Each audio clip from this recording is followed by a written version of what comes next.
Welcome to the Radically Genuine podcast. I'm Dr. Roger McFillin. My guest today is one of the stranger resumes I've come across in a while. Jeremy Lipkowitz was several years into a PhD at Duke, genetics, genomics, systems biology. He was studying the code that supposedly explains what a human being is. And he left, flew to Myanmar and became a Buddhist monk, fully ordained, shaved head, robes, the whole thing. And I'm always fascinated by what prompted such abrupt change in a person's life. Transformational experiences. Nobody walks away from a doctorate at Duke because things are going great. In his case, he was quietly suffering. He had a sexual compulsion he struggled to overcome, one he was privately fighting for years while everything on the outside looked so pristine. And like so many other men, the temptation of pornography was taking control of his life. Nothing worked. So eventually he stopped trying to fix himself from the outside and went and sat with his own mind for a long time. That is the part I find fascinating. He overcame this compulsion, this addiction, and there was a transformational aspect, one in which no expert handed him a protocol or a drug. He went inward, which is the one direction almost nobody recommends anymore. What he experienced in that state should interest all of us. We've never had more professional help available and more people quietly falling apart. Every framework you can name will tell you what is wrong with you and try to sell you the fix. And almost none of them will say the simple thing, which is that you already have access to the thing you are looking for, that you are searching for.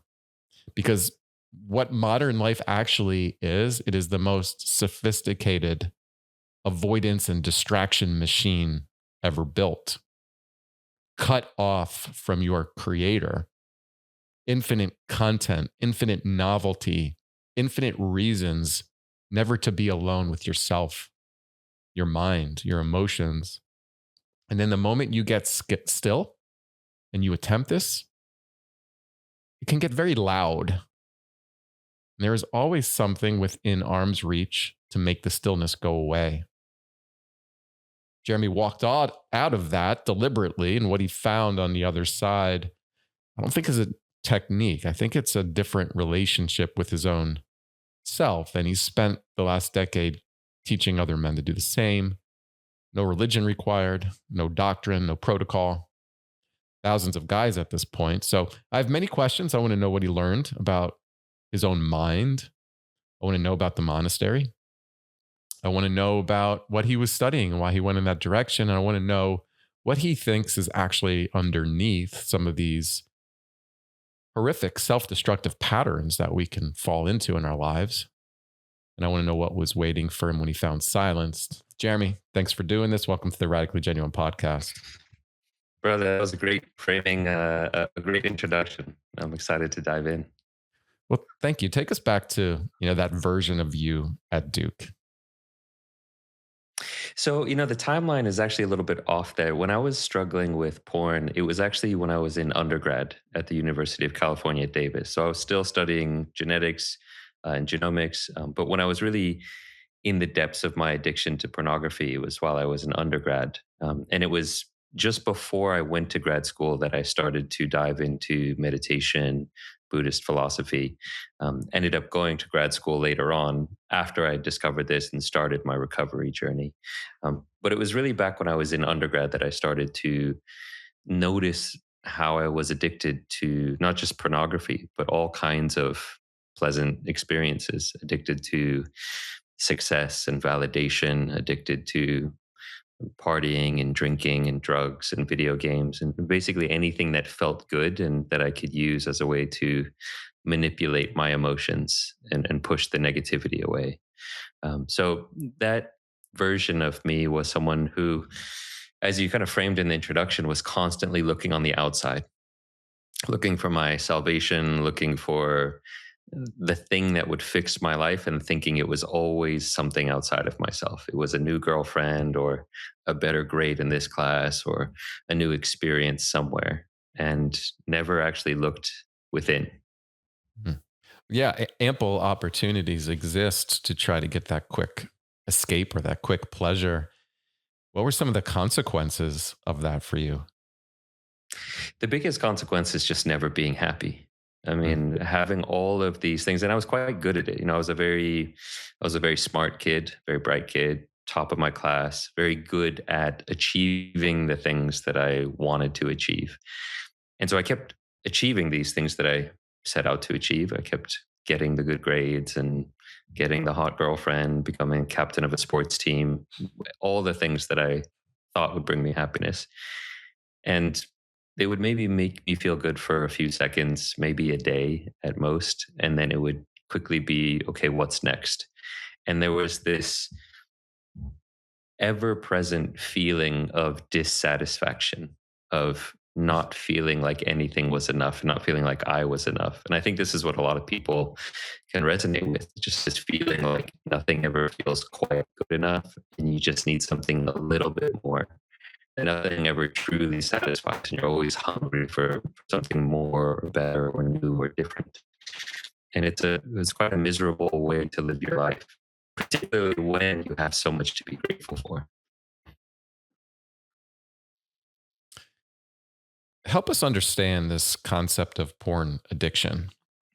It's somewhat controversial using the word addiction in this context, but I don't know if people fully understand the degree in which it can control a person. What does it look like in actual, kind of a day to day use of this, and not only your personal experience, but in the countless people you've tried to help? Yeah. I feel like it used to be more controversial to use the word addiction around porn. And more every year that goes by, it's becoming more and more obvious to everyone that this is a highly addictive substance and people can really lose their lives to it. Sometimes actually lose their lives, end up in prison or worse, but sometimes just lose their soul to it. I mean, lose their relationships, lose their sense of integrity. And more people realize this is a real thing, and it's quite addictive. So I think it's becoming less controversial. People understand now that behavioral addictions are also addictions. You can get addicted to shopping, to gambling, to junk food in the same way that you might get addicted to cocaine or to heroin or to alcohol. Um, in terms of what it looks like, it's this constant need for more stimulation and more stimulation, through sexual media.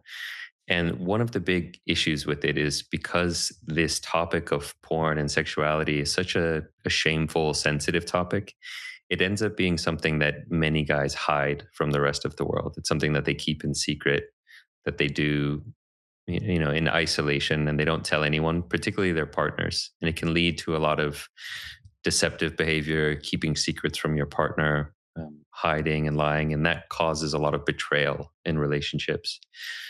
That being said, it causes a lot of harm for people in relationships, but even for the guys who are single, and this was my case when I was in undergrad, I noticed the consequences of porn addiction, even though I was single at the time. There are many subtle consequences, subtle harms of too much porn that many guys don't notice until it's too late. So one of the issues with porn is that some of the consequences build up over a long period of time in a very subtle way. So it's not like heroin or something where you might notice the effects in a strong way. You might not feel the hangover the next morning. But if you keep engaging in that behavior for a year or 5 years or 10 years, it can have quite profound impacts on your sense of self worth, your happiness, your ability to be satisfied in relationships. So, a lot of different ways it can impact your life. You used the word shame, which is interesting because it feels like a lot of what drives people to turn to any of these escape mechanisms, porn included, is this underlying like sense of unworthiness, inadequateness, shame, maybe experiences in their life that created shame. And then you enter into a behavior that seems to compound it. What type of shame were you dealing with at that particular time, given you were having, so much success in areas of your life that, kind of modern culture would, deem to be of the highest good, right? Like you are performing so well in academics and sports and in finding girls. Where was your shame? It's so interesting. I think some of the people who on the outside seem the most successful or seem like they have it all together often carry some of the most intense self-judgment and self-criticism and or feel, the highest levels of insecurity and shame. And the outward success can sometimes be a way to mask or to medicate and to deal with that underlying sense of not feeling good enough. It's a response to not feeling good enough that they feel they need to go above and beyond and prove their worth. And so for many people who have this external success in world, in business, in relationship, in life, sometimes there is a deep underlying sense of shame or inherent unworthiness. And it's important to just take a moment to look at what shame is. Shame is this core belief that says that there is something inherently wrong with you.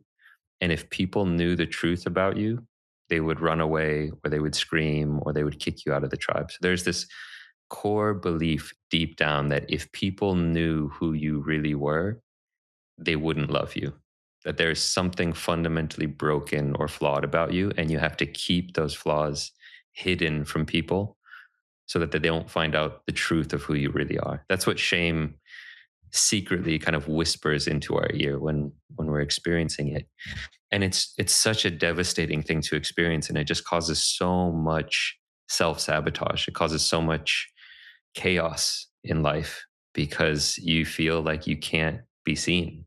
And so any problems that you do have, you don't want to actually seek support. You want to paint a picture that there isn't a problem and there's nothing that you need to address. And so it causes a lot of people to isolate and hide and not get the support that they need.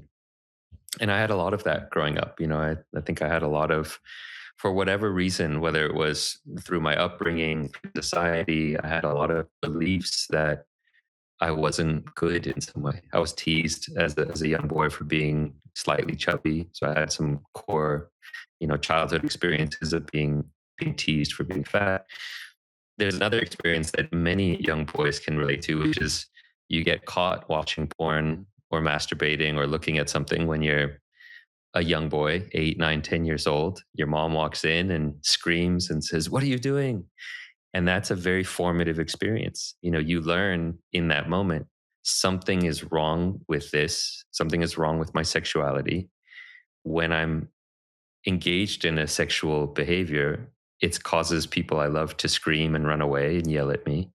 And so they learn, and I learned from a very young age that my sexual desire was something wrong, was something to be shamed. And that didn't stop the behavior. It just made me hide it because it felt too good to stop.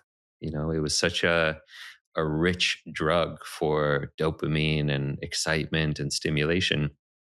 And it was so reliable and so pleasurable. I didn't want to stop doing it. I just had to hide it from everyone. And so these were, some of the formative experiences that I, along with many other young men, have, that teaches them that there's something wrong with them. There tends to be somewhat of an addiction cycle or pattern that becomes consistent with people, meaning that there is some prompting event, something that triggers it internally. It could be an external prompting event. It could be something within the mind or an emotion that increases the likelihood that the person's going to go to that behavior. And then they engage in the behavior and it serves a function. And there's a shift or a change, right? That high that occurs.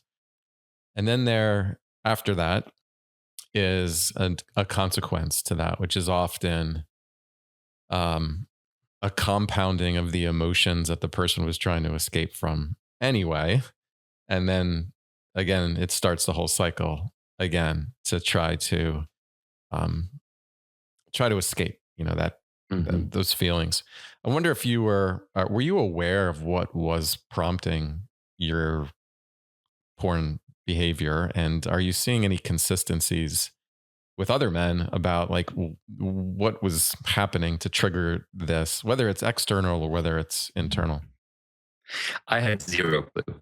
I was completely oblivious and clueless. It was to think that I was using porn as a coping mechanism or as a way to deal with my emotions was so foreign to me. It took me another 10 years to actually start to see what was actually happening.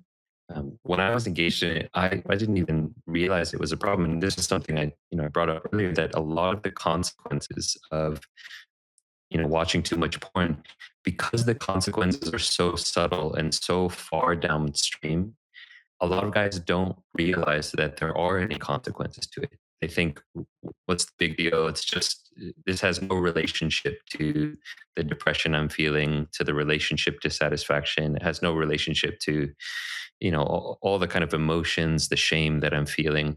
This is just disconnected. And so it takes some pretty nuanced self awareness to start to see that they are related.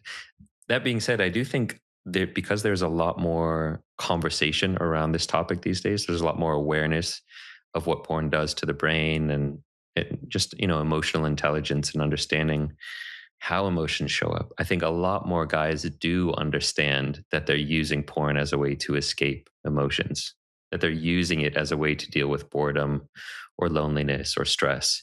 So more and more I do see other guys, particularly these days, being more aware of it. But I was totally clueless. I had Mhm. no idea. Did you try to stop before you turned to meditation and other forms? How did you try to stop at that time? What's quite interesting is I wouldn't say that I had a concerted effort in trying to stop it. It wasn't until I started to learn about mindfulness and meditation and Buddhist philosophy that was the eye opener for me to even see that porn was a problem, that it was actually impacting my life. Because I started to learn about the concept of neuroplasticity, of understanding how neurons that fire together wire together. I started to understand that lust and craving were states of suffering in and of themselves. That a state of lusting after something you don't have or craving after something you don't have, that's not a state of abundance or fulfillment or gratitude. It's a state of suffering itself. And so it was through my exploration of Buddhist philosophy and meditation and mindfulness that I started to make all the connections and realize that my use of porn was the thing that was keeping me in a state of suffering. That it was actually exacerbating the subtle discontent that I was feeling everywhere. I started to realize it was from engaging constantly in viewing porn. So I hadn't really tried to stop before I started to discover porn. I just started to see, before I discovered Buddhist philosophy, but I started to see that there were certain ways that my mind was enslaved by lust. And I realized that that was the problem. So, what was it initially like when you started turning to mindfulness and meditation? What were you experiencing? There was one event that prompted the whole thing. I remember I was a student at UC Davis at the time. I think I had just graduated, but I was still at UC Davis doing research in a laboratory. And I remember just walking down the street and seeing these college girls walking in front of me and just being consumed by this feeling of lust and craving and objectification. And it made me feel this big pit inside my stomach, this black hole of emptiness that I felt like I needed to fill.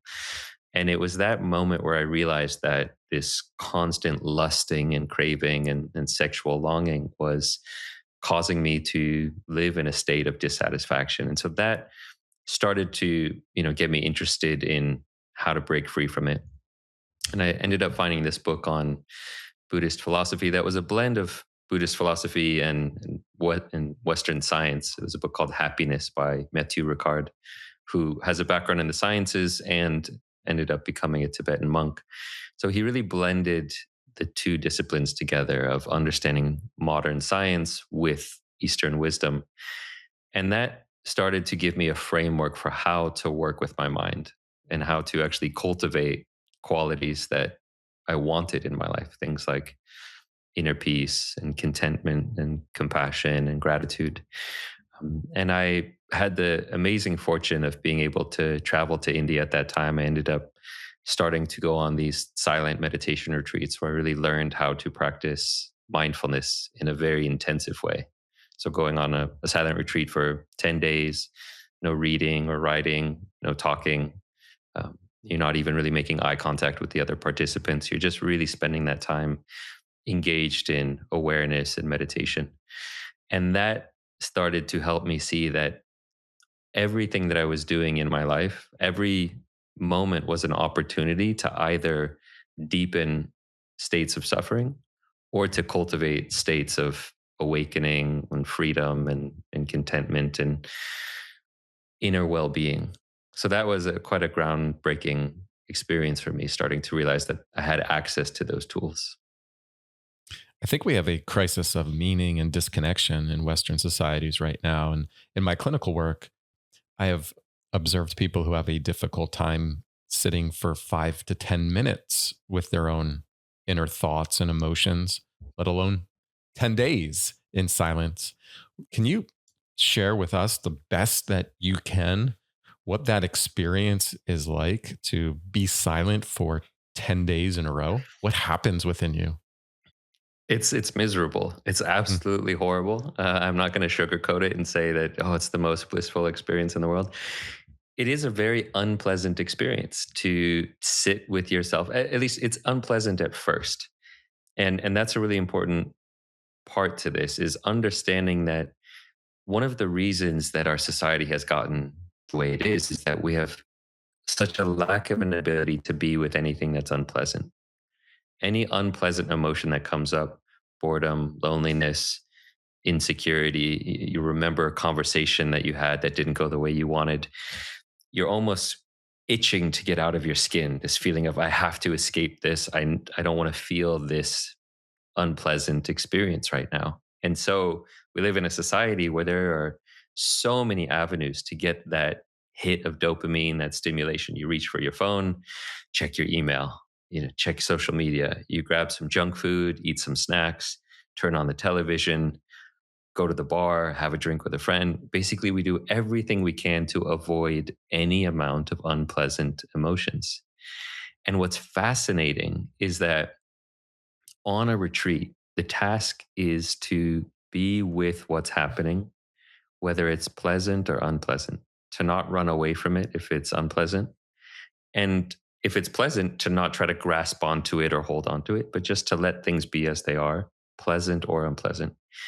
And in doing that, you realize that there is a deeper peace to be had when you can allow unpleasant emotions to just arise and pass through you. But it's a muscle that you need to train to learn how to be with the experience of sadness or be with the experience of boredom and just let it be an unpleasant experience without needing to push it away or solve it in some way or fix it, but just to say, okay, there's some sadness passing through me. Or there's some stress, there's some anxiety here. Okay, that's all right. Learning how to be with that is one of the core skills of meditation, something we call equanimity. This ability to be with what's unpleasant without running away from it or pushing it away. And it's challenging as hell, but it's one of the most useful and rewarding things you can cultivate in your life. Just curious, given the chronic disease epidemic that exists in Western cultures right now, how really physically unwell people are. Have you ever thought about root causes of disease from an energy perspective? So, when you're talking about one's ability to allow emotional states and unpleasant thoughts to move freely, it quickly brings up to me the damaging effect of like suppression, escape Mhm. avoidance mechanisms, and the blocking of that energy, which I think puts us in a state of dis-ease. Have you ever considered that we have the paradigm wrong, especially from a guy who studied the materialist version of the human being from a genetics perspective? Like it's often presented to us that you are a victim to your own genetics, that you can never overcome your own genetics. I want to get your take on that. Yeah, I mean, we know now so much more about the mind body connection, and it's not, it's not this simplistic um, kind of, us being the victims to the potato chip industry. There's so much more that goes on underneath the surface in terms of how our emotions impact our physiology and vice versa, how our physiology impacts our emotions. I mean, we know that doing some deep breathing or getting a good session of intense exercise has profound impacts on your mental health and well-being, and vice versa as well. If you're suppressing emotions, if you're keep pushing away sadness or suppressing sadness or grief, that's going to manifest in different disease states of the body as well. I mean, this is not controversial anymore. Again, it used to be controversial. People think you were a hippie if you said that, but now it's quite understood, and we even know some of the mechanisms of it. We know that heightened cortisol, increases how much fat you put away. All kinds of things that we're starting to understand from a mechanistic lens as well. But yeah, there's so much to understanding the mind that can benefit your life if people took the time to slow down and examine what was going on and realize so much of our life is us being in prisons of our own making, mental prisons of, not wanting to be with the emotions that are coming up. And so we create these self-imposed prisons that we have the keys to if we know how to access it, to be liberated. I mean, there's so much in the Buddhist philosophy system that I love, like the words that they use. Like liberation is the main thrust of Buddhism. Personal liberation, to be liberated, to have freedom from these mental defilements and mental prisons. It's not some cosmic thing where you have to, believe in some deity or go somewhere. It's about liberating yourself from your own mental prisons and living in a more skillful way, living in a more wholesome way. So there's so much beauty to be had if you can explore the inner workings of your mind. So at some point, you decided just to abandon your previous life goals and purpose. I mean, you're in a PhD program. How did you come to that decision in your life to make such a drastic change and study to become a monk? Yeah, when I made the decision to leave the sciences, to leave my PhD program, I had already been, free from porn at that time for maybe 5 or 6 years. So I had already discovered my porn addiction. I had already gotten on the path of practicing meditation and diving deep into these silent retreats. So even before I went to grad school, I started doing these silent meditation retreats, and it had a really profound impact on my life. It just became one of the most important things in my life. I was doing my PhD work kind of on the side while the main thing I was doing was meditating and helping others, teaching others how to meditate as well. So I was teaching meditation while I was in grad school, teaching to undergrads and other graduate students. And I did that for about 4 years, 4.5 years. And I just slowly started to realize that I felt so much more meaning and purpose in teaching people about meditation, teaching people about their minds, how to live in a more skillful way than I did about the science that I was doing. And I realized when I saw my future, I didn't want to be a scientist because most of my people that I was supposed to look up to, the professors that I was supposed to be looking up to, and the, the postdocs in my lab, they were all quite miserable.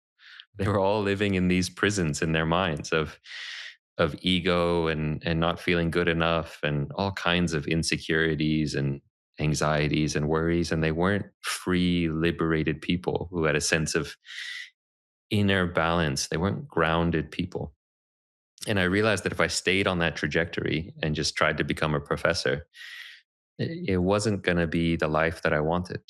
And I could see an alternative of, the people that I actually looked up to, these meditation masters and spiritual teachers who might not have had a lot of external success. They might not be billionaires or have all the accolades, but they had this deep groundedness to them. They had a deep sense of inner cultivation. And I realized that what was more important to me than the external validation was a life of internal freedom and inner fulfillment. And so I just realized that I wanted to spend the rest of my life helping people understand their minds and live better lives. And so I decided to leave my PhD program after 4.5 years. And I didn't know what I was going to do. I ended up, first starting a tea company with the idea to open up a kind of a meditation space, tea house. But eventually ended up traveling to Thailand and teaching mindfulness there, and then started teaching meditation at retreats. And then that's where it all began. Curious to know what your inner circle thought of that decision. We haven't talked a lot about your family or if you were in a relationship or anything like that. Friends, how did they respond? The interesting thing is, so I my mom is an academic. She was a research professor at UC Berkeley, and in some ways there was a little bit of a feeling of I need to follow in my mom's footsteps and become a tenured professor at a good institution. And it wasn't from a place of, it wasn't one of these things where your parent says you have to be a lawyer and you do it begrudgingly. I loved the science. I loved academia and science, and I still, have a lot of love for science. So that, there was a little bit of letting her down. But what was really interesting is when I told her and I told all my friends, everyone totally understood it. They Mm. realized that academia was a pretty toxic place, that it wasn't, a place where people were really happy and living happy lives. It was a place where there was a lot of stress and anxiety and publish or perish and all this kind of just kind of misery in the academic circle. And they could see that I was much happier, following my passion of helping people. And at the time, it had nothing to do with porn addiction. That came much later when I came full circle. At the time, it was just teaching people about mindfulness in a very secular way, because that was also something I was very passionate about. I was a very secular person, had a background in science and reason and rationality. And it was so helpful for me to realize that Buddhist philosophy had nothing to do with religion, it had nothing to do with beliefs or dogma, that it was a way of training your mind and living in a healthier way. And so I became very passionate about teaching people a secular approach to Buddhism, to mindfulness. And you didn't have to adopt any religion. You could get the benefit of it just as you were. So tell us what it's like to become a monk. What does the process look like to attain that? My time as a monk was a kind of a natural outpouring of just me continuing to do the work that I had been doing for a decade at that point, which was going on retreat was a very important part of my practice. Going on one of these silent retreats, I would go on one about once a year, sometimes a little more frequently than that. And there was this one retreat that I had the opportunity to go on. It was a month-long silent retreat in Myanmar with one of my teachers. And it was at a monastery in Myanmar. And at that retreat, you had the opportunity to ordain as a monk if you wanted to, because we would be at the monastery, engaging in all the same routines as the monastics there. And so I took the opportunity to ordain. Then, what's interesting is in the Theravada tradition of Buddhism, temporary ordinations are much more common. In many other religious traditions, when you ordain as a monastic, it's meant to be kind of a lifelong commitment. In many other religions, and even in some of the kind of sects of Buddhism, it's meant to be a lifelong commitment.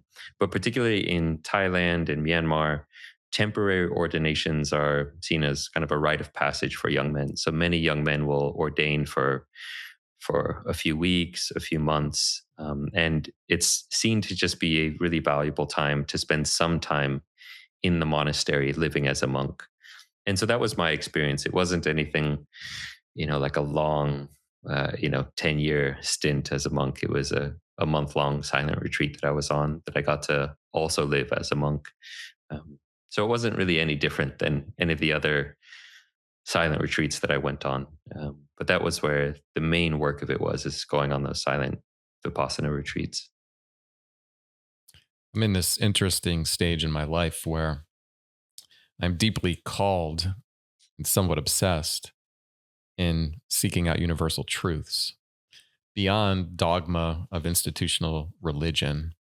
I'm fascinated with understanding what underlies teachings and communities that have fostered a sense of interconnectedness, peace, love, compassion, and incredible creation.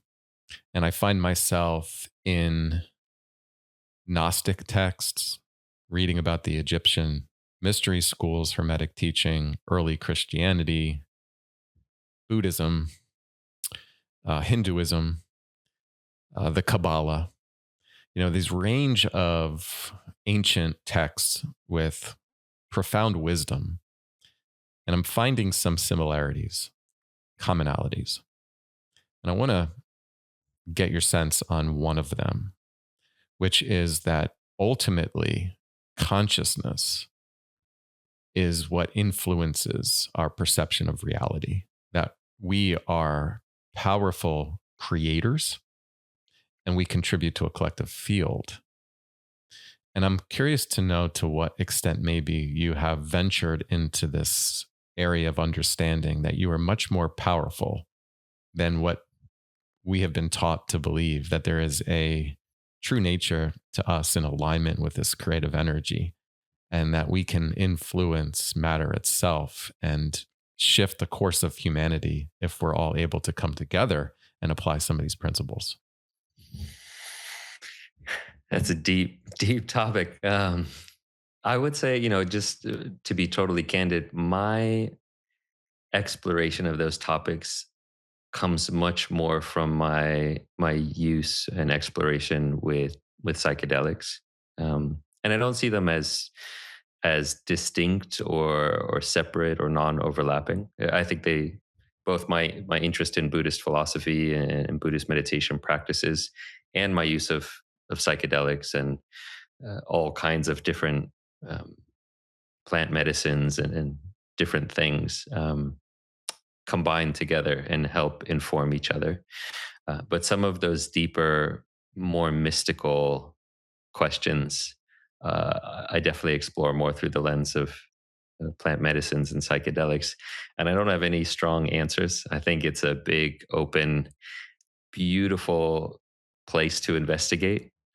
What I will say is that my grounding in different kinds of meditative techniques and tools were such an aid and such a benefit when I went into those mystical questions, when I went into those psychedelic experiences.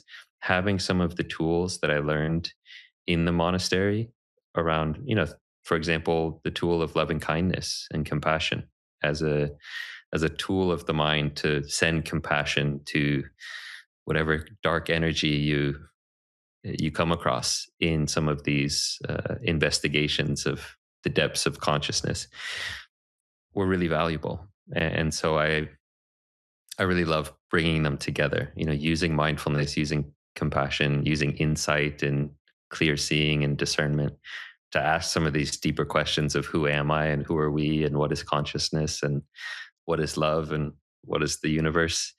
Um, but I don't have any firm answers for these more mystical questions. I just have questions. Yeah, I think that may be part of the mystery and the questions that we have, that inner desire of seeking out truth, I think is part of the human experience and why we may be here. I've followed a similar path with the use of plant medicines, psilocybin in particular, and I found it powerful in seeking out and receiving information as well as direction on a path to be able to attain more wisdom. I'm curious to know maybe what your experiences have been and what are some knowings that you've received from that journey. Oh man, these are great questions. for anyone who's done any kind of psychedelic, whether it's psilocybin or LSD or ayahuasca or any of these things, I mean, you have so many deep insights, and some of them stay with you for a lifetime, and some of them are very subtle, and some of them are very profound. Um, Oftentimes, it comes back to just the importance of love for me, and the importance of compassion, and I tend to not be too deep of a thinker, I guess. Sometimes I am, but sometimes again, going back to the Buddha's thing, one of the things that somebody asked the Buddha, what is the origin of the universe and where do we all come from? And, who created this all? And the Buddha had this great answer. He said, I teach one thing and one thing only: suffering and the end of suffering. He's like, I don't really care where it all came from. I don't know where it came from. Mm. It's not what I'm here to do. And in some ways, I love that approach. For me personally, I think it aligns more with my personality, that I don't really know the answers to these deep questions. And to some extent, it doesn't matter as much to me as how are we showing up in the world, and how are we supporting the people that need support, and are we making the world a better place? And those are the questions that I really like to answer, and that I like to spend my time focused on. Are you bringing more love into the world? Are you causing harm? Are you serving those in need?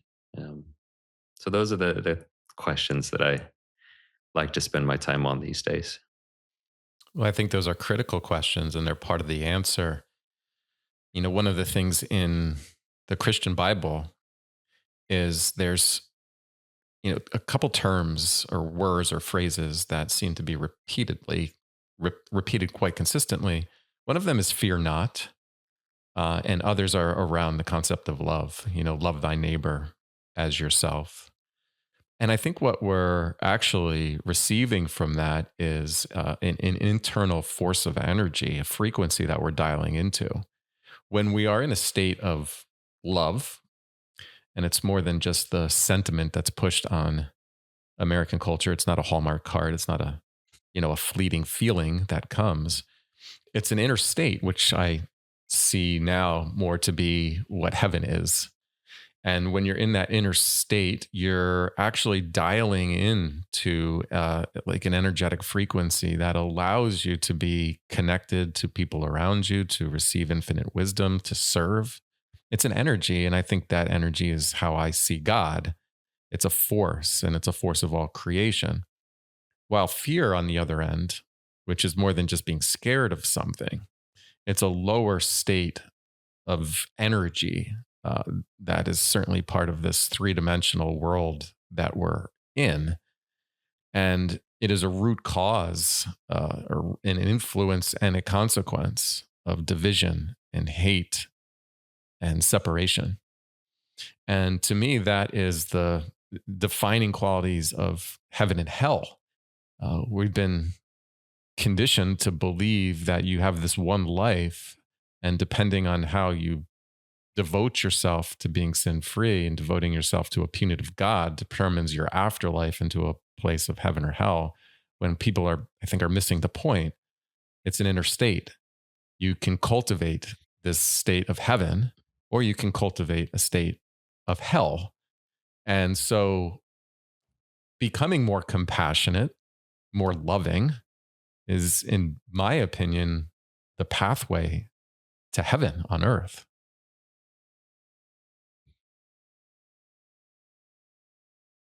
I would wholeheartedly agree.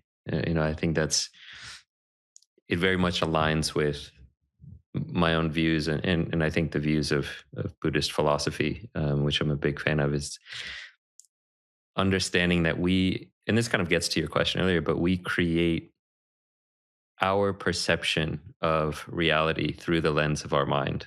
And that is our existence. That is our reality, how we perceive things and how we relate to things. And you can either be living in a hell realm if everything you see is something you judge or something you hate or something craving after. Like the lens that you see through creates your reality. And you can either be living in a hell realm where everything is miserable and everything is an other and just negativity everywhere you look. Or depending on the lens that you're looking through, are you seeing through the eyes of interconnectedness and interbeing and that we're all one? Are you seeing through the lens of here's a person who's suffering and needs compassion and support? Through the lens of gratitude of, wow, how blessed am I to have a roof over my head and have food on my table? I mean, there's so many different ways to be in relationship with the same thing. And depending on how you're in relationship to what is already here determines your experience of reality. And it will either be a heavenly experience or a hellish experience. Um, so yeah, it's important stuff to look at. Yeah. I And think I people don't realize how important their relationship to what's happening is. People think it's all in the external thing. Do I have the latest iPhone or not? Did I get this much money in my bank account? Do I have whatever? And they think they put so much emphasis and importance on the external and don't realize that the relationship to the thing is infinitely more important. Your sense of gratitude. Two people can be seated in front of a piece of chocolate cake, and somebody might say this isn't organic cocoa and it wasn't crafted in the way that I like, and they didn't serve it on the finest porcelain plate, and it can just be filled with negativity. And another person who hasn't eaten in a week, who has been starving and is hungry, can look at that piece of chocolate cake and say and cry with joy of how blessed am I to have this food in front of me. And it's the same piece of cake. And it's just your relationship to these things is so important. We forget that. Yeah, so true. Where mindfulness and gratitude become so powerfully important, right? It's cultivating this state of being fully in the moment, even with an awe and wonderment. Because even right now, as I sit with you, I have the ability to walk up from this chair and walk around my life. I have this healthy body to do so. And there are people who are truly, truly suffering in their own pain, in their own hell, who have the same ability, but their mind never cultivates just a gratitude for that freedom. But yet, if they were to lose their ability to walk, what they would do to be able to time travel and go back and to be and experience that freedom, it would be heavenly. It would be overwhelming to them. But we take these things for granted, and our mind has a way of then focusing on what we do not have. And that creates this emptiness, and that we're always seeking to try to Mm. fulfill that emptiness in our hearts and in our just entire being. And that's where you see this crisis, I think, of meaning and suffering in Western culture, is because they've grown up in this culture of materialism and Hollywood and entertainment and indoctrination into what success is in corporate America. And ultimately, you're going to come to the same conclusion that you came to and many others have, is that's not the path. That is not why our souls have incarnated into this body. It's not to serve a corporation. It's not to, work as hard as you can to retire when you're 65 or now it's 70 or 75. It's certainly not in the cultivation of as many golden coins as you can or building your bank account or your retirement account. None of that is going to provide any sense of satisfaction. And if you are in the pursuit of knowledge, it's generally not occurring through American academia, right? That even becomes serving its own other master, right? Through tenure and publications in journals that are often have their own agenda. And so we go through this crisis, and then you have all these aspects of distraction, Netflix, phone, social media, whatever it may be, other new religious ideas that aren't religion, they're their own religions. They're just new ways of getting to think about the self, whether that's the oppressor and the victim narrative that is so enticing to human beings.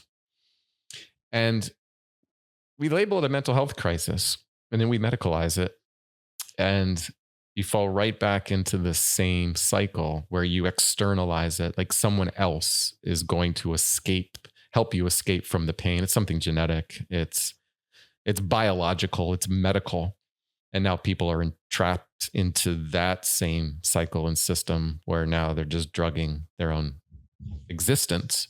And we have all these labels that we throw on top of these challenges with our mind, and they can move from depression and mood to disconnection from supposed reality, delusions, addictions, eating disorders, and they all can be traced back to exactly what you were discussing. It's your relationship to your own mind, your own understanding of self, and then how you relate to what you think and feel and to what you create about yourself. And these identities now, these false identities, where people are attaching to a psychiatric condition or a mental illness. I have ADHD. I am a depressed person. I am bipolar. It's another form of slavery. It's mental enslavement into this new indoctrination of who you are. And we've lost that spiritual connection, which makes life grand and awe inspiring. And the journey towards enlightenment and the journey towards just an expansion of consciousness. And Jeremy, I can't help but think that is intentional, that is purposeful. Do you think that in this spiritual reality, there is a true opposition, a force of darkness that is designed in this reality to keep you from trying to find that connection to the divine and that enlightenment? My own personal belief, I don't believe in, I'm a non-believer. I'm not a person of faith, of a higher power. And so I don't believe that there is some greater, higher power out there. And in the same vein, I don't believe that there is kind of a core of evil or a core kind of antagonistic force out there that is trying to keep us away from those universal truths. But what I'll say, and maybe this is another way of saying the same thing, I do believe that love as a quality exists. I believe that compassion exists, and gratitude and kindness and these beautiful qualities. And in the same way, I also believe that these unwholesome or unskillful qualities of anger and hatred and greed and delusion also exist. And so, whether somebody wants to call that um, love a higher power, or for me, it's just a quality that does exist in the universe, is a little bit of semantics, I guess. But I don't believe in there's some evil kind of syndicate behind the scenes that is scheming to keep us. That being said, I do think there are some quite evil industries out there. The porn industry is quite an evil industry.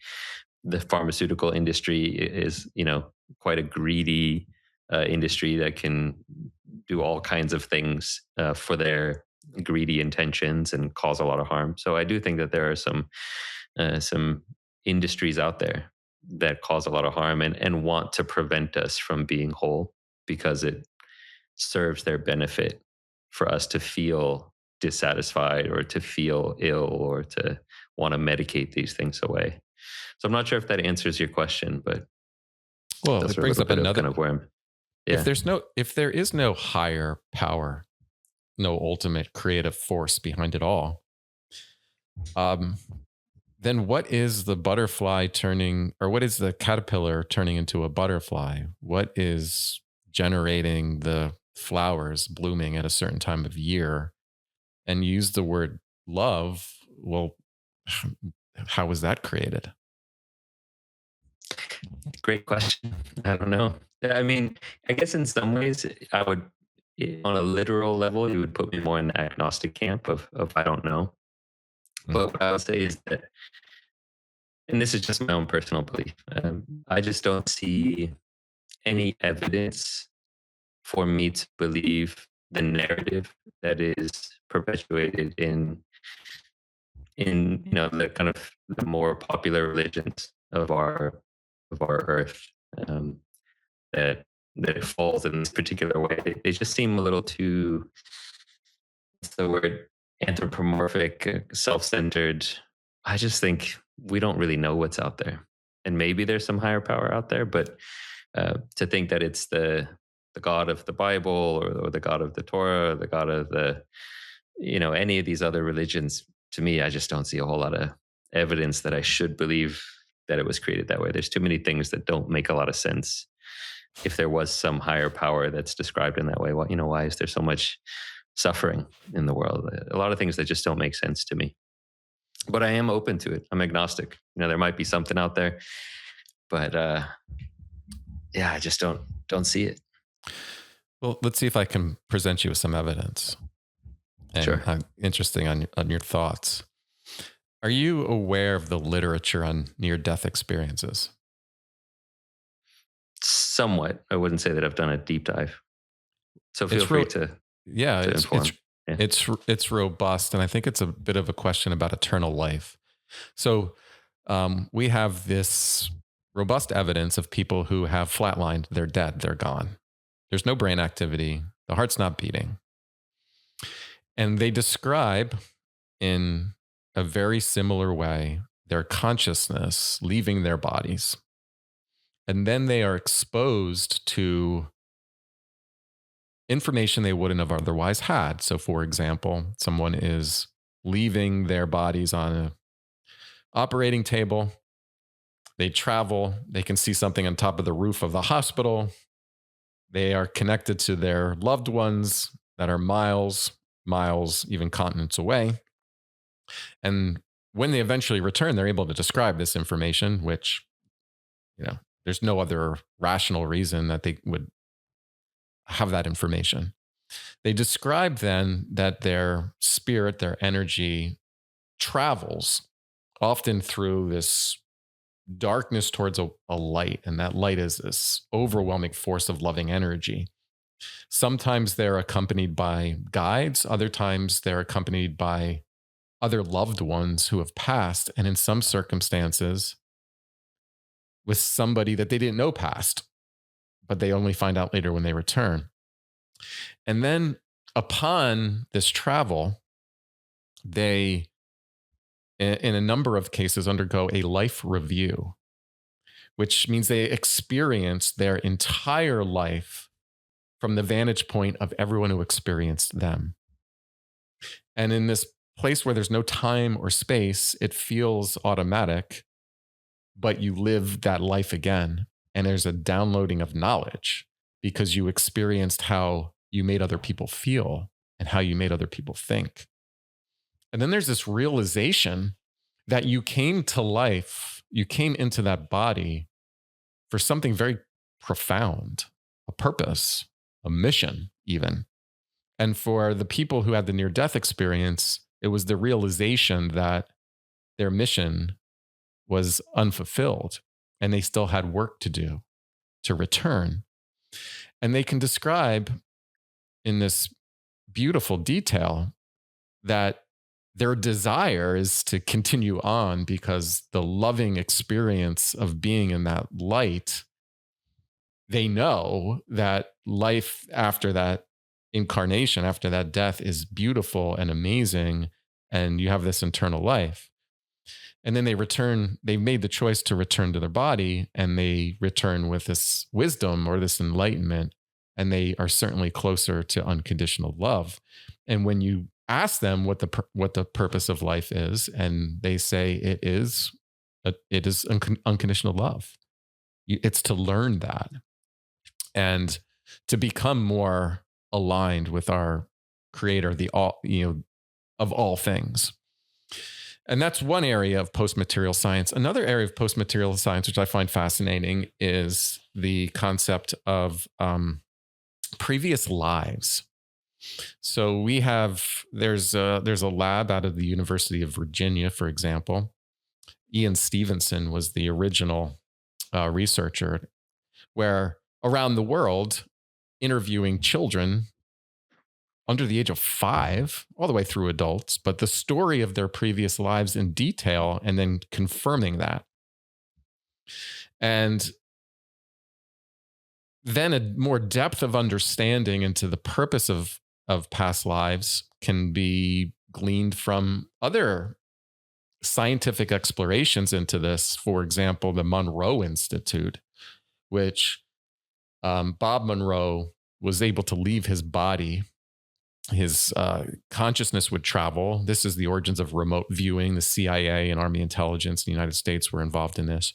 But in his travels, he's been able to, when I say travels, I mean his soul leaving his body at night and interacting with non-physical beings, where you understand the energetic origins of the universe, the purpose of life, and how we repeatedly enter into the cycle of human experiences by getting stuck in various karmic traps for beliefs that we have to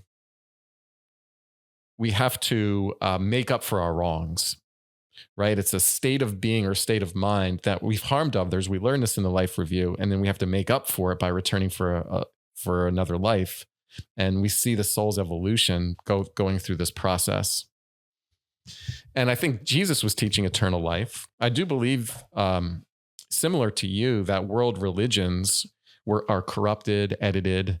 They're used for division, war, hate, which is certainly not of God. And so if you ask, I think the question is how could suffering exist if there's a loving creative force? I think that is answered simply by even the polarity of this earth, the darkness of this earth, and the evil is there for our good, because you ultimately expand your learning and your soul's evolution in its contrast. So, I mean, we can truly learn love in its dialectical opposing expression of hate and fear. Like it acts as a mirror in the same way our consciousness does. So when somebody comes in our life and we are in an experience of judgment of them, it is really a reflection of our inner world, something that has to heal for us to move towards unconditional love. And so if you think about this earth as a school of learning, that in all of eternity, suffering or a challenging event in our life is but a instantaneous moment that passes. But the growth in our soul is eternal. So we make agreements with others to enter into this earth, to go through some hardships, some of them atrocities, but ultimately for our transformation, ultimately to learn unconditional love, forgiveness, compassion. And we are constantly creating, whether we like it or not. This is why I think it's so important to have this disciplined inner world, because without being conscious of it, you're creating unconsciously, and you are vulnerable to that energetic pull towards darkness, envy, and desire for material wealth and power and all the things that have drawn men into the depths of hell throughout all of eternity. But ultimately, possibly, we have to experience that first and be able to truly understand and find the light. And I think we have evidence, not only in this current time, but I think we have evidence through writings throughout the course of the written word that often, mysteriously become kind of protected and even hidden because of certain forces to try to eliminate that from the consciousness. And if there's an energetic world that exists, which I do believe, the concept was Lush, by the way, where the energetic inner creation of fear and division is harvested by dark entities who can't create. They just harvest that, and they can attach to human beings to create on their behalf. which is one explanation for why we have we have war, famine, division, hate, and some of the worst atrocities on this planet, and we would destroy ourselves if we would follow, that type of leadership, and we are destroying ourselves. But it also is an awakening to a turning towards light. And I think that's where we are in our collective humanity, is a shift in consciousness, an expansion of our consciousness. Our energy is now moving to a higher frequency, which I see as a Christ consciousness. But to do that, you have to break free from the inner enslavement, that inner prison that we've been captured by these dark forces. And we understand reality in only one specific way, one that ultimately views yourself as a separate individual from the whole. And the one benefit of being aware of the darkness that's going on in this world right now, the war in Iran, the division, the mass poisoning of the human population, the use of medical interventions, the loss of medical freedom, vaccines, pushing wealth into the top 1%, seeing how those systems work, dark intelligence forces underlying these systems. More people are aware of this than any other point in history, and that's purposeful, because you have to shine the light on the dark first to transform. And that's my case for a larger, loving force for our own good. And we choose this journey, as painful as it can be, but that's part of it. Mm, fascinating. I love your exploration. I would say, getting back to the question, I mean, that, do I believe that gives evidence for a higher power? Going back to the recollections of past lives, future lives, consciousness, near death experiences, this could all be true. And I still don't see how it necessarily points to a higher power. There's strange things about consciousness we don't understand. Uh, a lot that we don't understand. I'm very open to it. But to make a leap from people have experienced their past lives, or people near death experiences, and um, experience a white light and receive some messages. Again, just my own personal take on it. It's hard to then make the leap of say, therefore, there is a higher power. I, I don't understand the connection between those two. But that's just my personal take. Yeah, It's going to be very hard to convince me into believing in a higher power, because I've thought for many, many decades about this. One side of my parents are religious. Half my family is religious. Um, but yeah. Yeah, I wouldn't say I'm religious. I separate the two. But when I describe that other evidence, people who have the depths of that experience in a near death experience spoke about that divine, overwhelming, powerful creator of all things. Yeah, but so there's two things. I mean, one is the experience that they might have had. I mean, they might have had an actual experience of an actual past life. There's a lot we don't understand about time and space. Time and space, could all be the same, on the same plane. And so maybe experiencing a past life. We also don't understand a lot about consciousness. It might be that we tap into a universal consciousness, and consciousness is all connected. There was a fascinating, the telepathy tapes podcast series, I think, opened up a lot of people's eyes about what consciousness is or isn't, and whether we're all connected. So there's a lot we don't understand there. But for somebody to come back and say, I had a divine experience and it was God speaking to me or gave me this message, it's hard to discern what aspect is from their experience and the interpretation of their experience.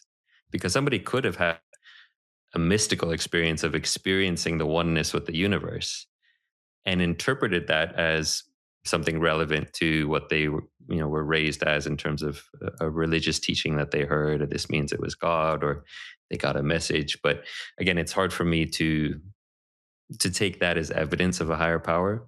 But it is fascinating data and useful and interesting to explore what is consciousness, and Is there a universal consciousness that we're tapping into? A lot of unanswered and maybe unanswerable questions out there, I'd say. It's interesting you brought up the telepathy tapes because I interviewed Diane Hennessy Powell, and I re-released the episode as I'm interviewing you right now. It's the episode I have out. But I think some of this is linguistic, and there's associations that we've developed. Like we think about God as like in a human form, like this sky fairy or something like this. When you say The beard and blue eyes, and yeah. When you say universal consciousness, that's my conception of God. totally. And that's why I mentioned earlier the semantics. Could all be semantics here. That what somebody calls a higher power. Like I believe in love, and if that's what someone defines as being a higher power, then we might be on the same page.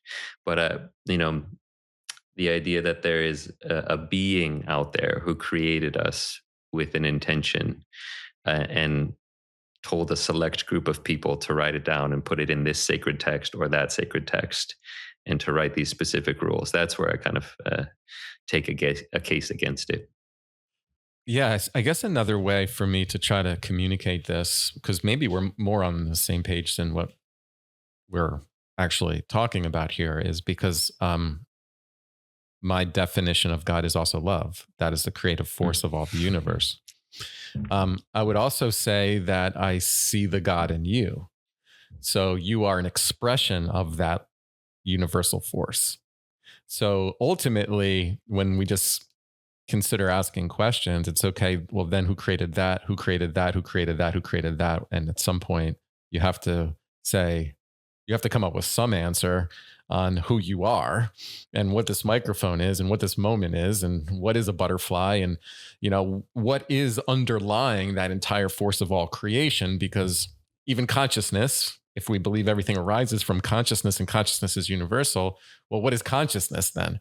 Right? So to me, when I say that higher force, I'm referring to that energy that is much grander than my limited human mind could ever even consider. And I think God has, as the creative force, has his hand in everything. So you are an expression of that force. And so you are here, and I'm an expression of that force. And if that force is an ocean, we're a drop of water in that, right? We're just one small drop of water in that force. But I believe that he is experiencing himself. I can't even say him, right? We try to put everything in human form. This energy is experiencing itself through us, right? We are that expression. And then we go and create. So right now we're having this conversation. We write books. We pull from that universal consciousness. We are constantly shifting our physical world on this planet. We have children. Like, life is created. And there is this sophisticated interconnectedness of all of nature. And then we can only approach that with wonderment and awe, how everything works beautifully together for life. And if I have to come down to, well, what's the origins of life? That is the force that I'm referring to. And I believe that force is ultimately for good. And that force is ultimately love. But there is an energetic polarity of all things in all of creation and all of the universe. There is a plus and a minus, like a negative and a positive force. And it's not like that evil aspect or their darkness aspect is inherently just bad for us. We can actually see that it's good for us because it provides that balance, and we have free will in making choices. And we have choices in everything. We can create in good, or we can create in separation. We can create for the good of humanity. We can serve others. We can create things that ease suffering and pain, and we can evolve in that way. And that ends up filling that emptiness we were discussing earlier. Or we can try to accumulate as much worldly possessions as possible and seek as many quick fixes through food or pleasure, or any other of the enticing worldly type human pleasurable experiences that you spoke about earlier, which ultimately made you miserable. And so, like, this exists, and I have to think it exists for a really important reason. And Mm. that's where I fall back on through wisdom in text, not necessarily interpretation from the modern man. But these various texts, I come across this wisdom, and it feels like my soul is being enlightened with love, with an energy. And then I speak with people who've died and returned. Or you can actually, like, if you've ever been in the presence of somebody who is just truly, truly wise, they seem to have an answer to these deep questions that is simple, but yet it leads you to think differently about your existence and answer some questions that are kind of universal, that in itself are us seeking out an answer to the emptiness that can exist on this earth. And so I'm not going to try to convince you any more than that, but there's a wonderment and awe to that creative force. And I think we can tap into it. And when we tap into it, I think amazing things can happen. Amen. I would say we can both agree that love is a driving force in the universe and something that gives meaning to life. We might just disagree on how far it goes. I tend to think the universe doesn't care about us as much, but we do have a choice in what meaning we give to the universe. Mm. And love is a beautiful thing to give meaning to. Well, let's conclude this discussion today because you have this life now that you're actually committing to people overcoming porn addictions, and I'm sure that transcends itself to many other trappings and compulsions of this life. Um, I'm really interested to know some just core principles and to tie together, this conversation that are applied to, overcoming such a like horrible destructive pattern, and Mm. what you're bearing witness to in your work. Yeah, important. The thing you brought up, it's not just porn. Porn is one little sliver of a thing that people get addicted to, but it really has nothing to do with porn. It's any of the things that we might get hooked on or use as a false idol or a false refuge, and seeking some security in that don't actually give us security. And so whether it's porn or junk food or alcohol or hardcore drugs, it can be anything. And so the work that we do, it's not, there's a lot of porn recovery programs out there that are focused on porn and focused on sobriety from porn. And sobriety from porn is 1% of the work. Sobriety is not the same as recovery. Recovery is looking at the ways that we get addicted to things outside of ourselves and sabotage our happiness. And so the work that I do with guys is really much more expansive than that. Porn is one thing we look at, but it's really about looking at the ways we try to escape, to run away, to numb out, and how to live more in alignment with your values, more a life of integrity, a life that you're proud of, and you can look yourself in the mirror and be proud of the person you see. So a lot of the work we do is more around making sure that you're living a value driven life, that you're living in integrity. Those are some of the core foundations of the work. It's not really about the porn. Porn is just one little thing. Yeah, very good points.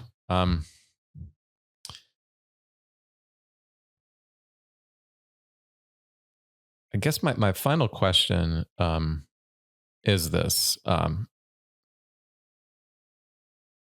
You mentioned this word abstinence. Um, Mm. and I find that a lot of people are, you know, asking this question. Let's just put porn to the side for a second. We are living in this world of technology, and we have these supercomputers in our pockets, and there's this social media world where, in one sense, you can feel connected and you can communicate with anyone all over the world. You can believe that it's providing you access to knowledge of world events. But it's also something that is like hacking your attention. There's an algorithm that is created to filter information to who you are based on your own desires and preferences. So in some ways, it's like shaping a world for you without your consent. And we live in a world now of utter convenience, right? And it almost feels like convenience is somewhat of a enslavement because you can get maps on your phone, you can order from Amazon, almost anything you want is at your fingertips. And life in some ways has gotten easier. And then the easier it's gotten, the easier it's become. What ends up happening is we become, for some reason, more miserable. And people are asking, deeper questions about this convenience as being a trap, and that a life of doing some hard things provides rewards. And they're considering detoxing, abstaining, and giving up certain things, including talking about giving up phones, social media. There's more people talking about abstaining from alcohol, changing one's lifestyle to break free from the digital gulag. And my question for you is, in the work that you're doing, is there such thing as moderation? Like, are Mm. people to able to still stay connected and use the technology and not fall victim into all those trappings? Um, Thoughts on this? Yeah, so many thoughts on this. It's a fascinating topic to explore, the question of moderation. And unfortunately, it's not a simple answer. There's a lot of nuance to it because, in part, you brought up a lot of different potential behaviors that people might want to moderate around. So sometimes I get asked the question, in your world, do people get to a place where they can moderate around porn and any amount of porn? Okay. Other people have the question, can I moderate around social media? Or can I moderate around alcohol? Or can I moderate around technology in general? And so these are all different questions that have different risk profiles associated with them. So I'll start with maybe the easiest case, which is the porn question. For almost anyone who has had a compulsive relationship with porn, moderation is just nearly impossible. If you've had a problematic, abusive relationship with porn, if you've used it as your drug of choice, getting to a place where you can moderate around it and just watch a little bit and not suffer any consequences is basically impossible, I would say. In part because it is a multi billion dollar industry that is engineered to be as addictive as possible. This industry is bigger than all of the sports leagues in the US combined, the NBA, the NFL, the MLB. If you combine all of those industries, the porn industry is a bigger industry than all of them. A lot of people don't realize that. They don't realize that there is a money making, scheming industry that is engineering this algorithm to hook you as effectively as possible. And so when you realize that it's a massive industry and it's trying to prey on what makes most of us human, these primal, beautiful aspects of human nature, our sexuality, and it is tapping directly into that powerful source and taking advantage of it and exploiting it. It's a very silly thing to try to moderate around. It's like playing with fire around a box of explosives. You're just asking for trouble.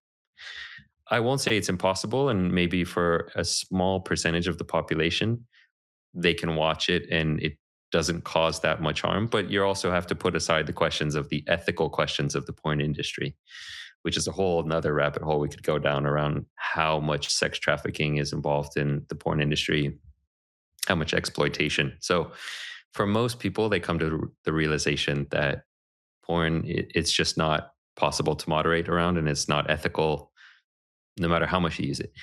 That being said, it doesn't make you a bad person if you have a slip. I really want to emphasize that. This is one of the things I'm most passionate about is letting go of the shame and realizing you don't have to be perfect around this. If you are a guy trying to quit watching porn and you occasionally slip and watch porn against your higher self and against your better interests, it's okay. You're not a horrible person. You're not a failure. You're not starting back at zero. You had a slip and you made a mistake, and that's okay. Just get back on track. So it's all about the porn thing. The social media technology world it's a more complicated question because the risks are potentially, the harmful consequences in terms of how much it harms relationships, how much it harms your sense of self worth, your ability to focus. It's different from porn, and so people can live a good life while still having an addiction to social media. And it's possible to have an okay life and still, be addicted to your follower count.